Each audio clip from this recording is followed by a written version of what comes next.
আর আমি বারবার একটা কথা বলি যে এই দুনিয়াতে আল্লাহ ছাড়া আমাদের আপন বলে কেউ নাই। আপনি যাকে আপন মনে করেন না কেন, আমাদের সম্পর্ক আছে বাবার সাথে, মায়ের সাথে, স্ত্রী সন্তানদের সবার সাথে, আমাদের হক আছে, অধিকার আছে, সব ঠিক আছে। বিশ্বাস করেন আল্লাহ ছাড়া আপন বলে আপনার কেউ নাই। এই যে গার্লফ্রেন্ডকে আপন মনে হয়, এরা আপন না। স্ত্রী সন্তানদেরকে খুব আপন মনে হয়, আপনার মৃত্যুর পর 40 দিন সময় লাগবে না সব ভুলে যেতে।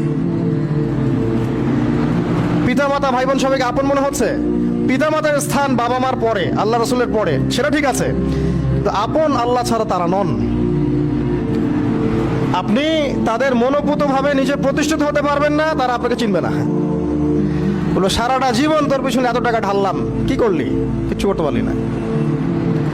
আবার এখন যারা পিতা মাতা হয়েছেন, সন্তানদেরকে আপন মনে হচ্ছে, দেখবেন এই সন্তানকে আপনি আপনার মনোভূতভাবে সম্পত্তি দিতে পারবেন না, ভরণ পোষণ দিতে পারবেন না।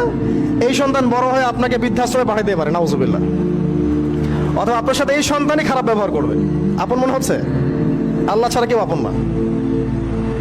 আল্লাহ ছাড়া আপন কেউ না। আর আল্লাহ ছাড়া সত্যিকার অর্থে আপনাকে আমাকে ভালো কেউ বাসে না। শুধু আল্লাহই আপনাকে ভালোবাসেন। এটা আপনারা হারে হারে উপলব্ধি করবেন যত দিন যাবে ইনশাআল্লাহ। তাই শুধু সে আল্লাহর জন্যেই নিজেকে খালেস করে দেন, আর যার যার হক তাকে তাকে দিয়ে দেন। দুনিয়াতে শান্তিতে থাকার ফিলোসফি বলছি, philosophy of happiness in this হায়াতুদ দুনিয়া, সেটা হচ্ছে যার যার হক তাকে তাকে দিয়ে দেন, নিজের হক আল্লাহর কাছে চেয়ে নেন। আর দুনিয়াকে আপন মনে করবেন না, আল্লাহ ছাড়া কাউকে আপন মনে করবেন না, আপনি সুখে থাকবেন ইনশাআল্লাহ।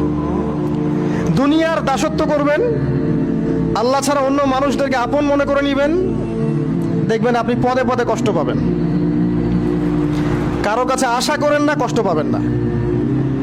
আমি এই প্রসঙ্গে কথাগুলো বললাম যে দুনিয়াকে আপন মনে করতে নাই, আর আল্লাহকে আপন মনে করতে হয়। আল্লাহকে আপন মনে করলে তখন আমার উপর কিছু দায়িত্ব চলে আসে। কি দায়িত্ব? আল্লাহ আমাকে সৃষ্টি করেছেন, রিজিক দিয়েছেন, লালন পালন করছেন, বাঁচিয়ে রেখেছেন, তার হাতে আমার মৃত্যু, তার হাতে সবকিছু। তো এখন আল্লাহ পাকের জন্য নিজের জীবনটাকে খালেস করে নেওয়া, যেভাবে আল্লাহ পাক চলতে বলেছেন সেভাবে চলা, যেগুলোকে আল্লাহ পাক নিষেধ করেছেন বর্জন করা। আর রাসূলুল্লাহ সাল্লাল্লাহু আলাইহি ওয়াসাল্লাম